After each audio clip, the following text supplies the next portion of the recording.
A very good evening to मेरे सभी प्यारे बच्चों। आज मैं लेकर आई हूँ आपके लिए political science class 10th chapter 2 federalism. बच्चों, इससे पहले हमने जो एक्सप्लेनेशन समझी थी वो एक्सप्लेनेशंस थी पावर शेयरिंग चैप्टर 1 की। उसमें मैंने आपको पॉइंट टू पॉइंट एनसीईआरटी की लाइन टू लाइन नोट्स बना के सारी चीज़ें समझाई, और मैंने आपसे ये कहा भी था कि if you have any doubt please you can DM, there is no problem.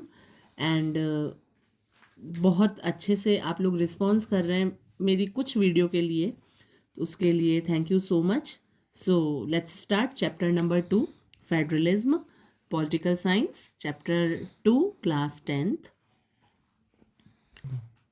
Students, last chapter में मैं जब आपको फॉर्म्स ऑफ गवर्नमेंट समझा रही थी या पावर शेयरिंग किस लेवल्स में किन टीयर्स में होती है ये चीज़ समझा रही थी, तब मैंने आपसे एक चीज़ कही थी कि जो वर्टिकल फॉर्म ऑफ गवर्नमेंट होती है, यानी गवर्नमेंट जिस वर्जन में सेंट्रल, स्टेट और लोकल गवर्नमेंट में बटी हुई होती है, वो फेडरल गवर्नमेंट होती है, और इस फेडरल गवर्नमेंट को हम चैप्टर 2 में पढ़ेंगे। So let's start our chapter with humanity learning. And in type of country are you living? What is federalism?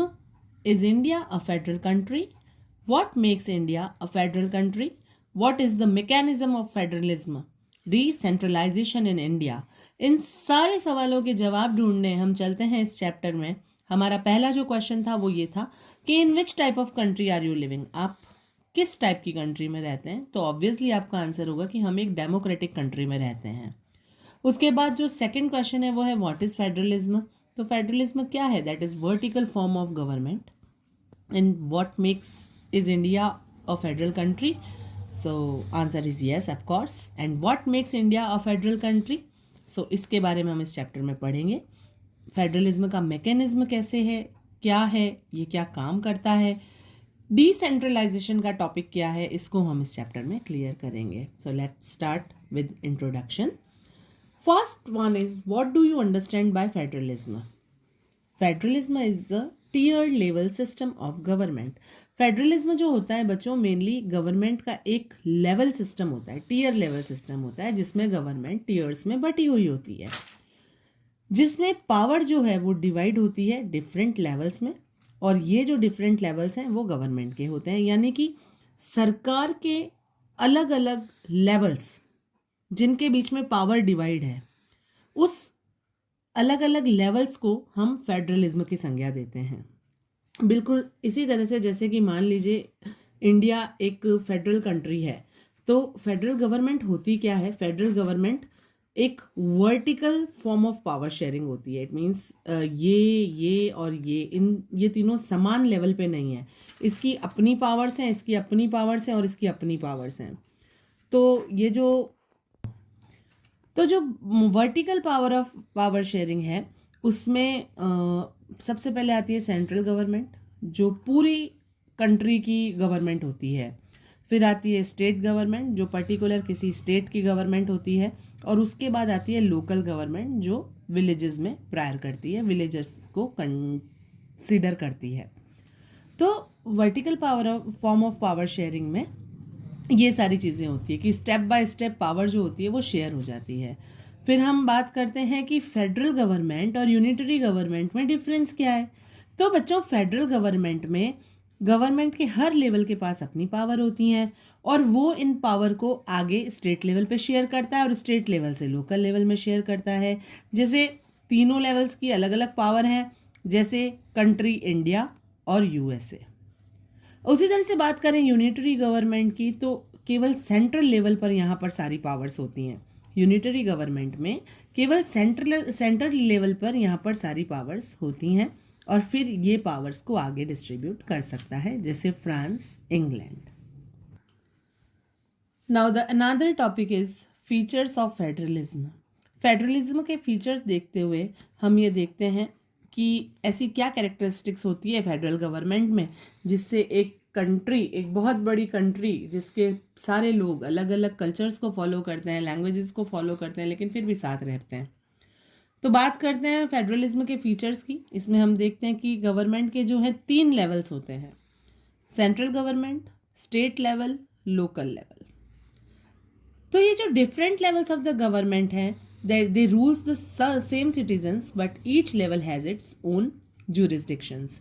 बच्चों, गवर्नमेंट के जो ये डिफरेंट लेवल हैं, ये एक ही सिटीजन्स को रूल करते हैं, लेकिन हर लेवल के पास अपने अपने जुरिस्डिक्शंस होते हैं, जुडिशरीज होती हैं, न्यायिक पक्ष होते हैं। The another feature is the jurisdiction of the respective levels of government are specified in the constitution। और जो अलग अलग levels हैं गवर्नमेंट के, उनका जो jurisdiction है वो कॉन्स्टिट्यूशन में स्पेसिफाइड है। उसमें कोई कुछ नहीं कर सकता, कोई रूल नहीं बना सकता। ऑलरेडी कॉन्स्टिट्यूशन में सभी अलग अलग लेवल्स के जो jurisdictions हैं वो कॉन्स्टिट्यूशन में ऑलरेडी मौजूद हैं। The tears of the constitution can not be change. और कॉन्स्टिट्यूशन में गवर्नमेंट के जो टीयर्स बनाए गए हैं, जो सेंट्रल गवर्नमेंट, जो स्टेट गवर्नमेंट, ये जो टीयर्स बनाए गए हैं इनको चेंज नहीं किया जा सकता। और किसी भी गवर्नमेंट के एक लेवल के हिसाब से नहीं किया जा सकता। इस टाइप के चेंजेस अगर करने हैं इंस्टीट्यूशंस में भी कि भाई आप सेंट्रल गवर्नमेंट से रिलेटेड किसी रूल को चेंज करना चाहते हैं या कॉन्स्टिट्यूशन में अमेंडमेंट करना चाहते हैं इसके लिए, तो आपको इसके लिए गवर्नमेंट के सारे लेवल्स का सजेशन लेना पड़ेगा। Judiciary plays the role of an umpire if conflict और dispute arises between different tiers of government. Judiciary एक एम्पायर का रोल प्ले करती है जब गवर्नमेंट के किसी भी टीयर में कॉन्फ्लिक्ट या डिस्प्यूट होता है। Source of revenue for each level of government are clearly specified to ensure its financial autonomy। जो कर के जो साधन हैं, जो टैक्स लेने के जो सोर्सेज हैं, वो गवर्नमेंट के हर लेवल के अच्छी तरह से फाइनेंशियल ऑटोनॉमी को इंश्योर करने के लिए कॉन्स्टिट्यूशन में स्पेसिफाइड किए गए हैं। तो ये फीचर्स थे फेडरलिज्म के। हमारा जो आगे का टॉपिक है वो है why do we need federalism.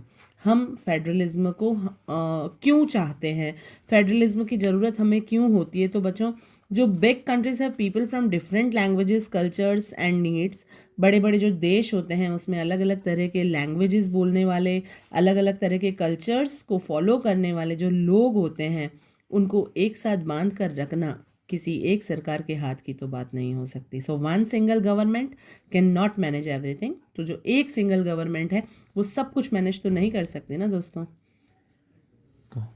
So powers are divided to make. तो इसीलिए पावर्स को डिवाइड किया जाता है बेटर डिसीजन मेकिंग के लिए, अच्छे से डिसीजन लेने के लिए, एक गवर्नमेंट पे बर्डन को कम करने के लिए, पब्लिक ज़्यादा से ज़्यादा अपने लीडर्स को चुनने में सफल हो सके, पब्लिक पार्टिसिपेशन हो सके, उसके लिए। अब हम बात करते हैं फेडरलिज्म इन इंडिया में, कि इंडिया में जो फेडरलिज्म है उसकी क्या नीड है और वो क्या रोल प्ले करता है। तो India has 3 types of list for dividing powers. Now the topic comes that federalism in India.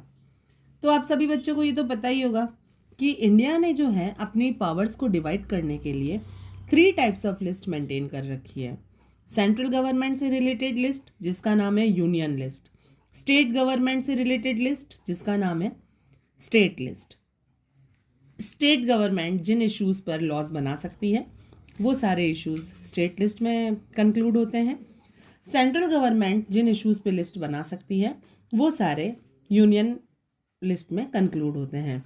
फिर एक लिस्ट ऐसी भी होती है जिसमें सेंट्रल और स्टेट दोनों गवर्नमेंट्स अपने अपने हिसाब से रूल बना सकती है।